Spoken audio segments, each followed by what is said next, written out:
If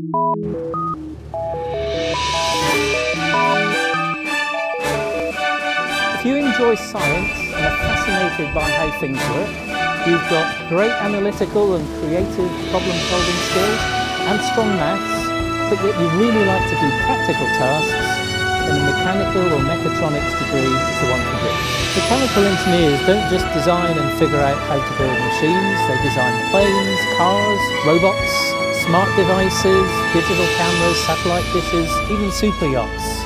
Mechatronics engineers are the ones who integrate these machines with computers.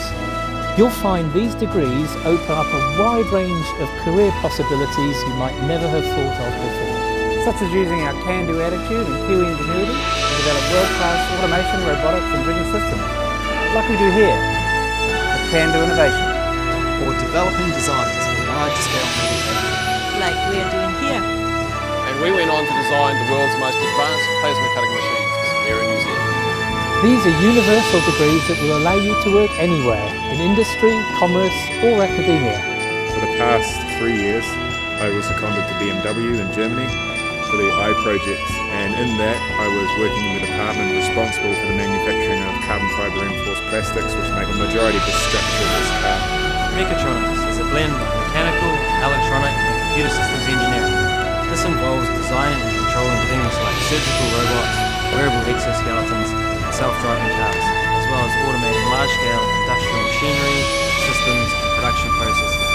Our programs are led by a team of passionate and research-active academics. Each year we welcome around 200 undergraduate students, starting their specialisations in mechanical engineering and mechatronics engineering. Our labs house some of the latest engineering technology, such as laser scanners, 3D printers, medical robots, computer-controlled manufacturing systems, And here, motion capture for unmanned aerial vehicles.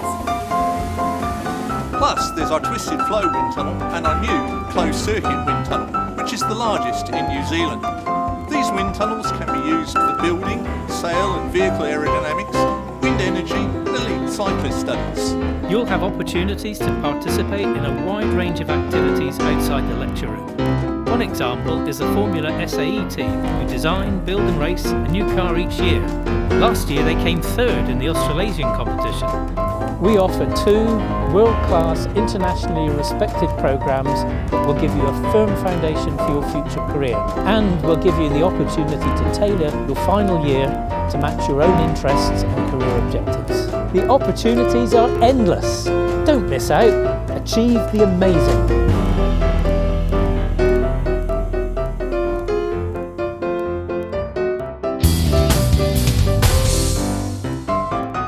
Hey everyone, welcome to Green Monk TV. I'm here today with SAP's Jeff Ryder, and we're going to talk about the Utilities of Tomorrow contest. Jeff, can you tell me first of all, what is the Utilities of Tomorrow contest and what's the thinking behind it? Where did it come from? Hey, thanks very much, Tom, and welcome everyone. So the Utility of Tomorrow contest came about in conversations between our utility team, a sustainability team, and our utility customers, who are really struggling to connect with their end users of electricity, but also in waste management and water utilities. And they need to connect to their customers to kind of get them involved in programs and shape their behavior in ways that are sustainable and beneficial. But a lot of us, it's kind of a dull topic. It's not usually on the top of mind of most consumers. A lot of them read their utility bills once or twice a year, or just pay them automatically, so not a lot of engagement there. But how do we foster that engagement? Well, we see the university students as really innovative thinkers who are very involved in digital technology and wise about how to use it. And they have innovative ideas, especially as the utility customers of the future. They will be able to provide innovative ideas. This is a way to get the utilities and those folks together. If I'm in university and I have a couple of friends and we have this awesome idea, what do we do? Where do we go? Okay, well, go ahead and just go to the website, which is, you can go to your favorite search engine and type Utility of Tomorrow contest, and it should take you right to our webpage. Right, so the entries themselves, so we're looking for maybe a 3-page format that you write yourself, like a document, submit it in Word format or PDF, and then we're looking for maybe 800 words. You could go longer if you want,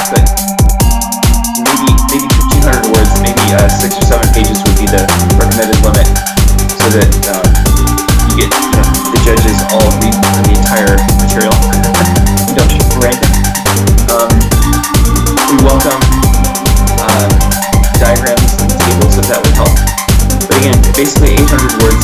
The key thing is we ask you to describe the entry, right? A good description of the entry, the value proposition, the activities, resources, and partners that are needed to realize the idea. And then we also like to keep this grounded, something that can actually be realized in the next 1 to 3 years. So for that purpose, we'd like a little bit of a business analysis, basic cost information, what are the raw materials that are involved, and maybe something about the social benefits or the revenue. Now, this doesn't have to be a for-profit enterprise even. It can be even a money-losing proposition, but that's okay as long as the social benefits are great enough to justify it. How does the judging work after that? Well, we have a distinguished panel of judges from SAP and our utility partners, and each one is going to it will basically be judged by at least 2 judges each entry, and then ranked, and then some will be selected as winners. Some will also be acknowledged as finalists for being high quality. Okay, and what are the prizes? What do I get if I'm a finalist or if I win? That's actually key to the contest. We worked backwards from the prize, and the prize is to get our utility and SAP engineers in the same room with the winners. And we're going to choose 5 winning teams. A winning team can be a single person with their idea, or a team of 2. And we're going to fly them to Palo Alto, California for a week-long workshop. And then we're going to basically realize your idea together with the engineers. What are you guys hoping to get from this?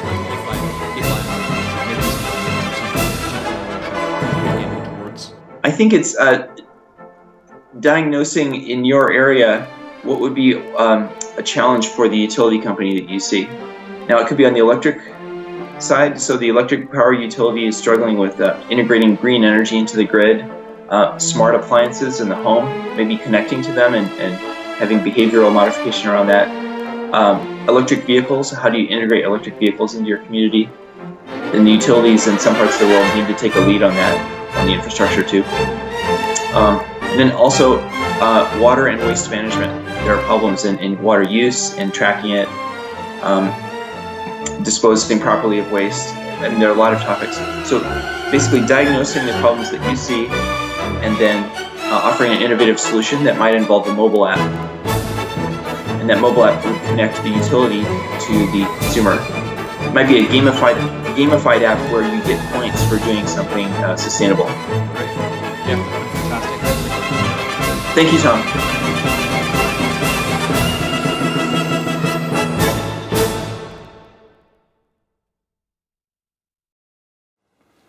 Clean internal combustion engine development. However much we like to think we won't remain dependent on the internal combustion engine for our transport needs, for the foreseeable future, it's going to be the main way that we get around.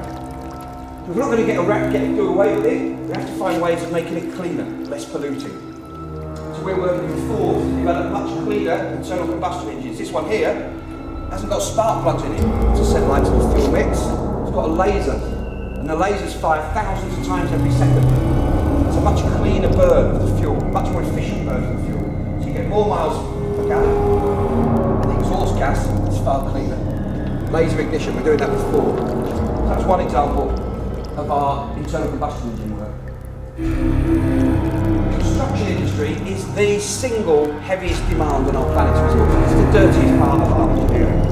And we're never going to get away from it. We're always going to need new buildings and new roads and other new infrastructure. So the only way to reduce its impact on the environment is to use more recycled materials.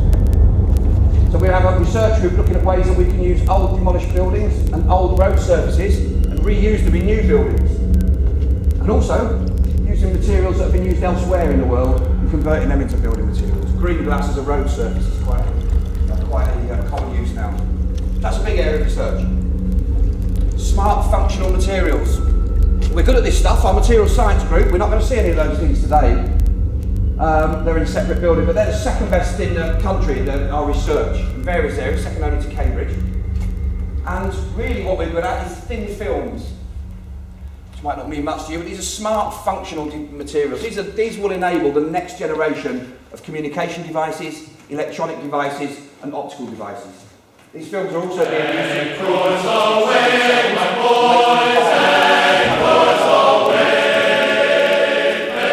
new materials enable new exciting things. Bioengineering is talking about right, the most direct connection you can make between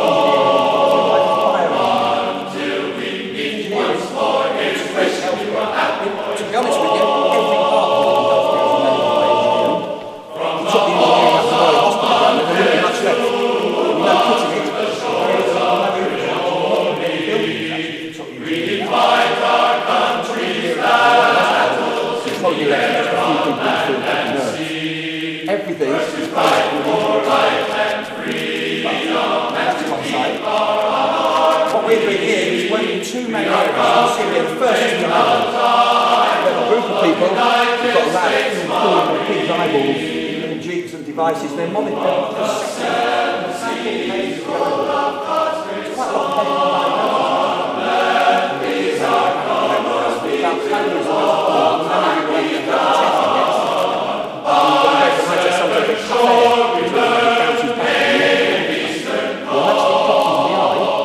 tell them whether or not they've got that.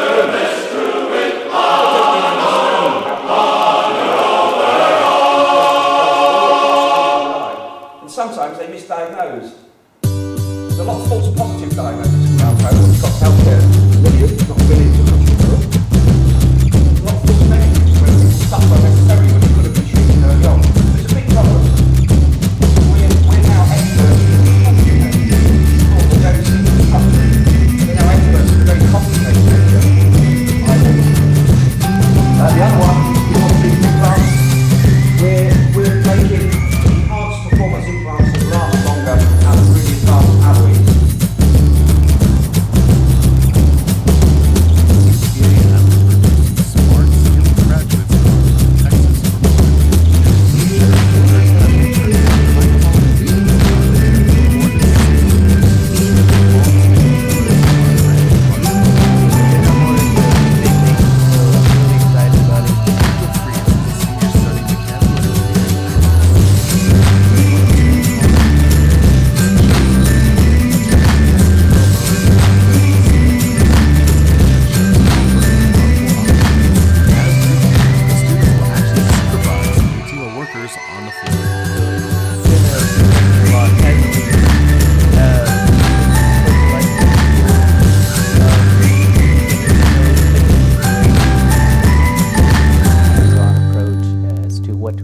When they get out in the field, but it also allows them an opportunity to not only engage with supervising people, but the ultimate goal is how do I get